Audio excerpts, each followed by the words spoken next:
Hello, আসসালামু আলাইকুম। সবাইকে কী অবস্থা? একটা ব্যাড নিউজ বলবো না গুড নিউজ বলবো? আমাদের মানে গুগুর জন্য এই যে আম গাছটা একটা ঝুড়ি বেঁধে দিছি, তারপর ওই উপরে আছে ওদের পাত্র, মানে ডিম পাড়ার জন্য। বাট আমি সকালবেলায় ঘুম থেকে উঠে দেখি আমাদের ঘুঘুটা, এই দেখেন, সে আমার একটা মরিচ গাছ ছিল, মরিচ গাছটা ভেঙে ফেলছে। যে এইটার এখানে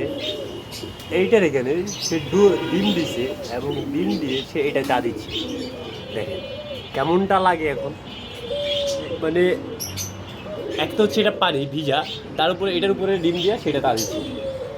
এখন এই ডিম ফুটবে কিনা আমি জানি না। আমরা তোমার চেষ্টা করবো এটাকে একটা ঝুড়িতে ট্রেতে উঠে দেওয়ার জন্য। দেখা যাক কিছু করতে পারি কিনা, কী হয় সেটা নিয়ে একটু সাথে থাকেন আমাদের। আমরা আপডেট জানাবো যে আমি হচ্ছে এটাকে ওই ঝুড়িটা ওখান থেকে খুলে এনে এখানে লাগিয়ে দেবো। আর এই হচ্ছে আমাদের সিম্বা, সে এখানে আসার জন্য, ঘুঘুর সাথে খেলার জন্য সে খুব অ্যাগ্রেসিভ। এই জিনিসটা আজকে পরিষ্কার হয়ে যাবে, আজকে আরেকটা খাঁচা আসবে। আর এদের অবস্থায় যে সে এখন ডিমে তা দিচ্ছে, আর ওই আরেকজন উপরে সেও ডিম দিছে। আর এই পাশে এখনও ডিম দেয় নাই, এই পাশে ডিম। আর এই যে বাজিগার আর হচ্ছে কোকাটেল আমি এক খাঁচাতেই রাখছি, কারণ আমার খাঁচার সংকট। সো সবাইকে শুভ সকাল।